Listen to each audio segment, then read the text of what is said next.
All right. How about illegal immigration? What's your stand on that? Should we close the borders, build the fence, and get the illegal aliens that are here out?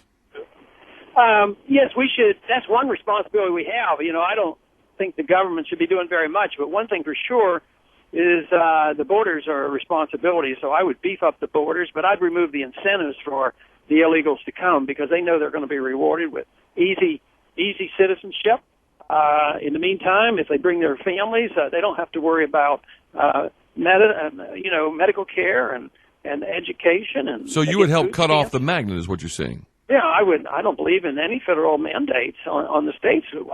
Some of our hospitals are closing down in Texas, and I just heard a story today. I think it came from L.A. on the amount of money that is involved. Some people argue, well, they make more than they drain out of our system, but I'm not sure that's true. No, that's not true. They receive a lot of benefits, and I don't think any Americans come out and I hate aliens and we don't want any immigration. I think people just want it to be legal and processed the normal way. We should never reward people for getting in front of the line. That's what I find so objectionable too. Yeah, now we've got some people like John McCain who's raising some money. I believe he raised $5 million, about what you did in the last quarter, but he's $2 million in debt. With what you're doing, and this is what I'm trying to figure out. We get so many emails. You're apparently well organized on the internet. You do well on the internet polls, but when it comes to the polls like Rasmussen and Washington Post, that you don't do nearly as well. How are you able to generate that much of support on college campuses and raise $5 million and stay in the hunt with these folks money-wise? Well, that is our real challenge. But first, everybody was very surprised that this internet presence actually translated into money, because they always ridiculed it and said, oh, it's always the same people doing all this voting. But you can't get donations out of people who are continually doing it. I mean, you have to have separate people. We had like 20, 30,000 new donors here in this last 3 months. So there are people out there who want to support us, and it does have to be translated into real votes. Now, polling is pretty accurate, but it may not reflect people who only have cell phones. Sometimes the polling is done, they never even list my name.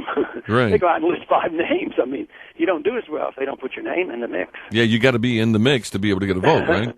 Yeah, and I think this fundraising effort is getting a lot of attention, and we're sort of working hard to get into the mainstream, but I think we're achieving that. We're talking with Congressman Ron Paul, running for president this year. Congressman, I have heard from some folks that you believe in this conspiracy that the United States government was somehow involved in 9/11. Is that true? No, that's not true. Okay, so you don't believe that we demolished the building from inside or anything like that? No, I've never said that. The only criticism I've made is I never have much confidence in federal government investigations to sort out the problems and find out who messed up.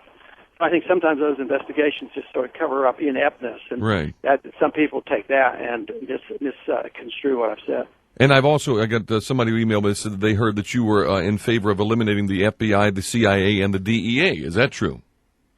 Well, we could do without them. I wouldn't eliminate all their functions, but the CIA is really a very dangerous organization. They go around murdering people and overthrowing governments. They're dangerous. Now, the FBI, there's certainly a role for investigations there. Sometimes when you think back about how the FBI treated Martin Luther King and others, I'm not so sure that's a good way to protect liberties, not undermine our privacy. So they infiltrate groups that they don't like, and the government uses them improperly. But a proper use and a right to gather intelligence, I understand that and respect that. The DEA is not an authorized function of the federal government.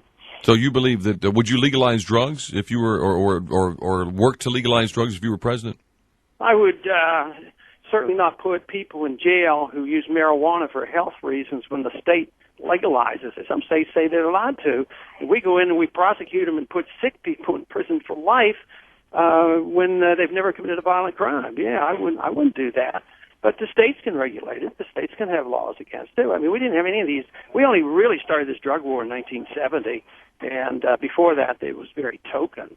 So most of our history was, pretty lenient on these drug laws, and we didn't have ability. We tried prohibition of alcohol, and everybody knows the failure there. I I think drug addiction is a medical problem and not a legal problem. So let me ask you one more. We should change our attitude about Let me ask you one more question, and this is a biggie because I think that Hillary Clinton is moving towards this, and that's universal health care. We have this S-chip bill that was voted on, which the president wanted to increase it by $5 billion. The Congress wanted to increase it by $35 billion over 5 years.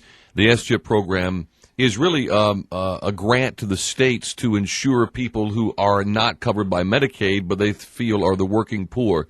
Is that to you, in your mind, another step towards universal health care or socialized medicine? Absolutely, and they don't have the money. Where are they going to get the money? And socialized medicine is a bad idea. Central economic planning doesn't work. It's not in the Constitution. It's just another nail in the coffin of this coming bankruptcy that we're facing. So, and yet, if you vote against that, you don't care about the children. But I have no confidence in central economic planning that if you want to be a humanitarian, you ought to argue the case for freedom and markets because they can deliver all kinds of services as well as goods much better than any socialized central economic planner could ever conceive of. I think the typical example of central economic planning is how the government took care of the Katrina victims, which was a total farce and wasting of about $50 or $60 billion. So how long do you stay in if, in fact, you continue as you are now with actually raising a lot of money through the Internet and a lot of support there, but not showing up in the polls? Do you have you thought about that? Have you thought how far you stay in? Well, the encouragement is strong. I mean, we have more money in the bank than most of them, and the other ones have to use some of their own. So we're going to be cash strong, and we'll be ready to go into those 5 early primaries, and we have to see what happens. We have picked 5 where we'll be working hard, but we'll have cash in the bank. So that's why people send us the money. I mean, because somebody took a poll when influence is in changing our mind, the only poll that counts will be the election. All right. Congressman Ron Paul, presidential candidate. Appreciate it very much, my friend. Thanks for the time. Okay. Thank you for having me.